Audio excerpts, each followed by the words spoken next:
नमस्ते बच्चों। आज मैं आपको 1857 के विद्रोह के प्रमुख कारणों के बारे में जानकारी देने जा रहा हूँ। 1857 की जो क्रांति है वह वर्तमान स्वतंत्र भारत की नींव के रूप में देखी जा सकती है। ये क्रांति किन कारणों से हुई, ये बहुत महत्वपूर्ण है। 1757 में प्लासी के युद्ध के पश्चात ब्रिटिश शासन ने उत्तरी भारत में शक्ति एवं सत्ता हासिल करने की ओर पहला कदम बढ़ाया था और इस कड़ी में 1764 में जब बक्सर के युद्ध के पश्चात सशक्त रूप से वे राजनीतिक दृष्टिकोण से भारत में स्थापित हो गए, तो उसके पश्चात जो औपनिवेशिक शासक उन्होंने जो औपनिवेशिक शासन के दौरान जिन नीतियों को अनुसरण किया, उसके विरोध में बहुत बड़ा असंतोष हुआ और वो 1857 की क्रांति के रूप में एक व्यापक विद्रोह के रूप में विस्फोटित हुआ। ब्रिटिश विस्तारवादी नीतियां, आर्थिक शोषण और विभिन्न वर्षों में प्रशासनिक नवेश अर्थात नवीन प्रयोगों ने भारतीय राज्यों के शासकों, सिपाहियों, जमींदारों, व्यापारियों, शिल्पकारों, पंडितों, मौलवियों इत्यादि की स्थिति को प्रतिकूल रूप से प्रभावित किया था और यह गति धीमे धीमे बढ़ती एक 1857 की एक हिंसक तूफान के रूप में भड़का, जिसने ब्रिटिश साम्राज्य की नींव को हिला दिया। हालांकि 1757 से 1857 की अवधि शांतिपूर्ण एवं कठिनाई मुक्त नहीं थी। इसी दौरान धार्मिक, राजनीतिक हिंसा, जनजातीय विद्रोह, किसान विद्रोह एवं दंगे और असैन्य नागरिक विद्रोह के रूप में छुटपुट लोकप्रिय विद्रोह की एक श्रृंखला ने कार्य किया, जिसका उल्लेख मैंने अपने इससे पूर्व के व्याख्यान में किया।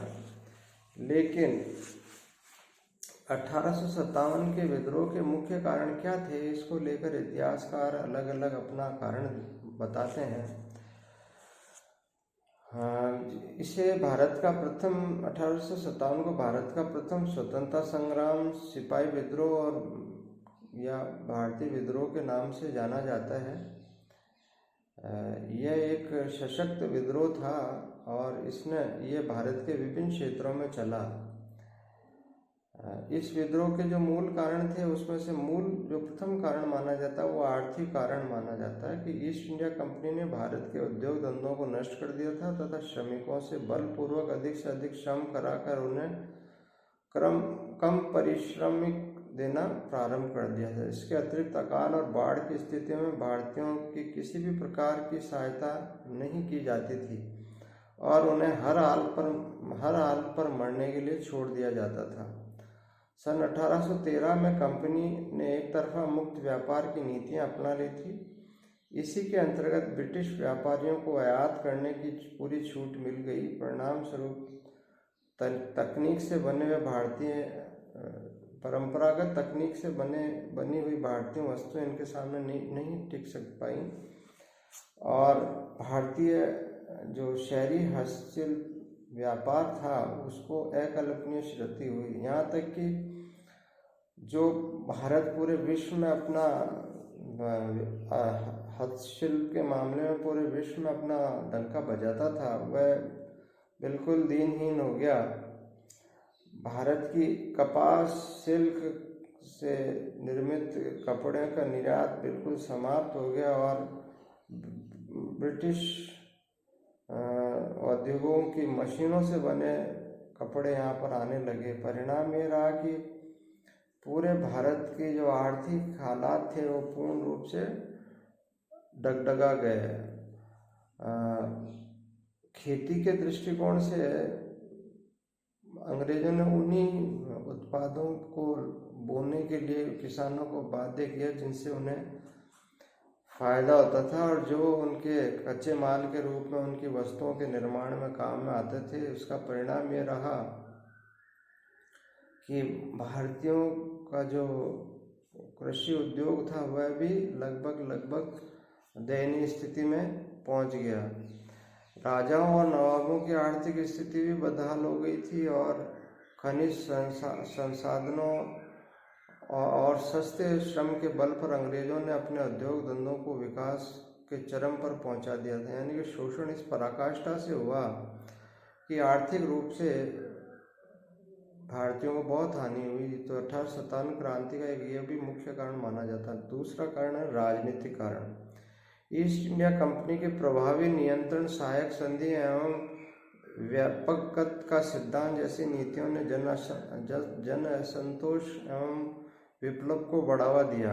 वेलेस्ली ने भारतीय राज्यों को अंग्रेजी राजनीतिक परिधि में लाने के लिए सहायता संधि प्रणाली का प्रयोग किया।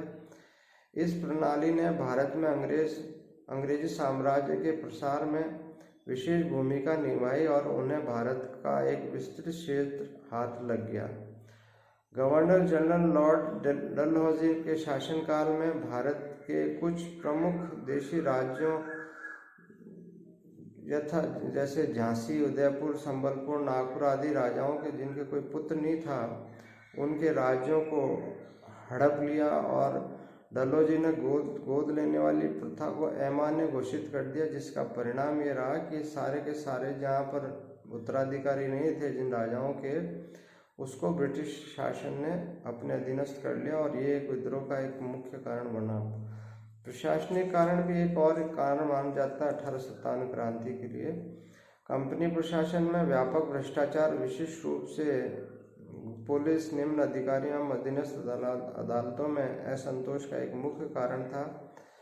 कुछ इतिहासकारों का यह मानना है कि वर्तमान भ्रष्टाचार की जो नींव है वो अंग्रेजों के शासनकाल से ही चली आ रही और ये कंपनी की देन भारत को है।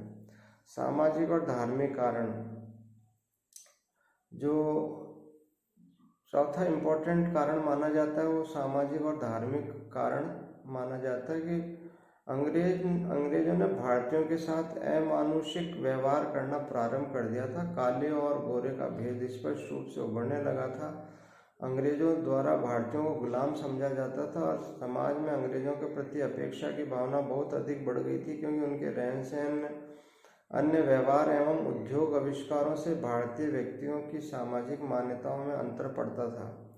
अपने सामाजिक जीवन में वे अंग्रेजों का प्रभाव स्वीकार नहीं करना चाहते थे और अंग्रेजों को खुद को श्रेष्ठ और भारतीयों को हीन समझने की भावना ने भारतीयों को क्रांति करने के लिए प्रेरणा प्रदान की।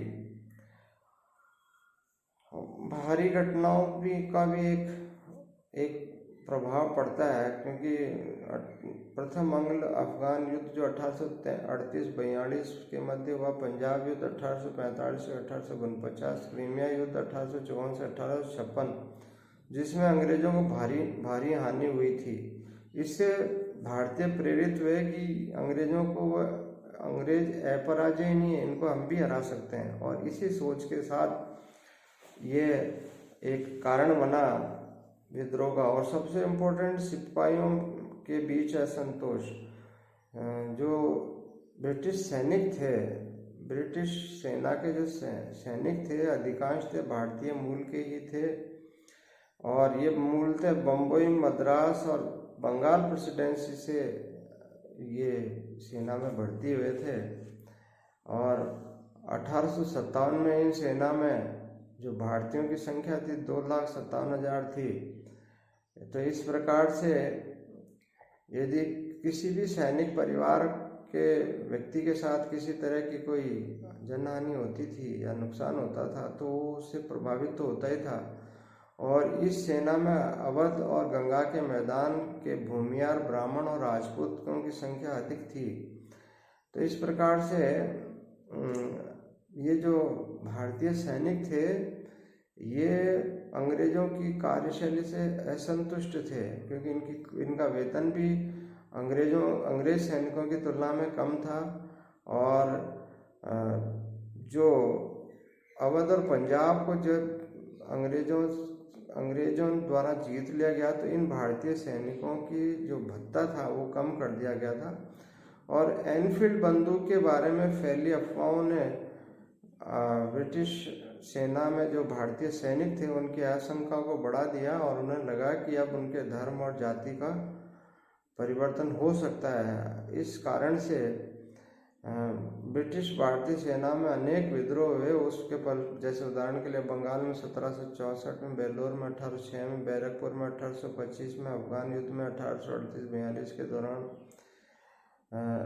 ऐसे अनेक जो युद्ध हुए उसमें सैनिक असंतोष बढ़ता ही गया। और जो एनफील्ड राइफल का जब अंग्रेज सेना में प्रयोग प्रारंभ किया जिसमें चर्बी भरी होती थी और जिसे मुंह से खोलना होता था, और यह आशंका फैल गई थी कि ये चर्बी गाय और गौमांस से बनी है, तो उन्होंने अपने धर्म को भ्रष्ट करने का अंग्रेजों का इस षड्यंत्र को मानते हुए विद्रोह को प्रारंभ किया, जो कालांतर में 1857 के प्रथम स्वतंत्रता युद्ध के नाम से प्रारंभ हुआ। धन्यवाद। इसी को हम आगे कल कंटिन्यू करेंगे।